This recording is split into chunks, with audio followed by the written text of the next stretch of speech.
Good morning, everybody. Welcome to day one of remote learning for the students, and actually week 2 of remote learning for our teachers and staff. And welcome parents for anybody who's watching.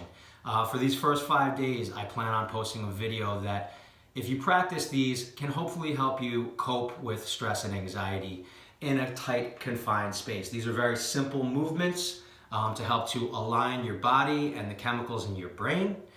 They're called the 5 Tibetan Rites. We're going to practice one each day for a total of 5 days. And hopefully by next week, you could be doing all 5 every day. I've also attached an outline that you can either print out or look at online.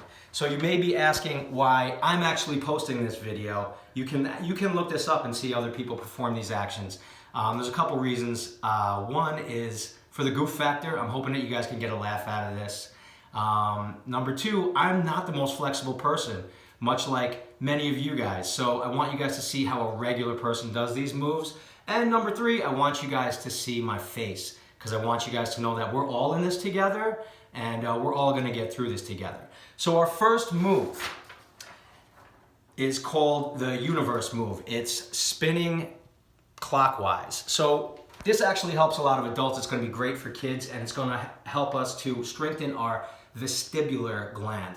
And that's what actually controls the chemicals inside of our brain.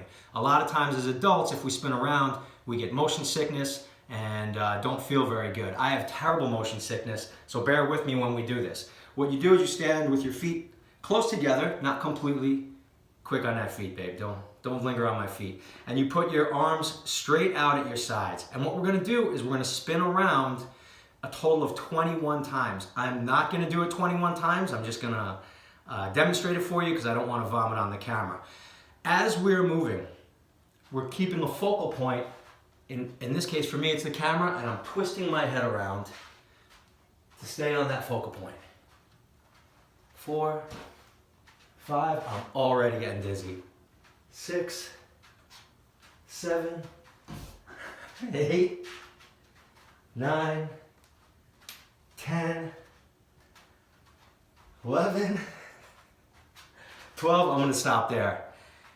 Afterwards, what you want to do is bring your hands together as if you're praying and stare at your thumbs. Come look over my shoulder here. And just focus on your thumbs. And it works like a charm. It will bring you back to baseline. And that took about 10 seconds, and I'm not spinning anymore. And that's coming from someone who gets terrible, terrible motion sickness. So that's our first movement for the day. It's the spinning universe. As we go through these movements, 2 things that we're going to really focus on is a focal point. In this case, for me, it was looking at the camera. And it's also going to be breathing. We want to breathe in through our nose and out through our mouth. We can get a much deeper breath through our nose than we can through our mouth, and blow it out through our mouth.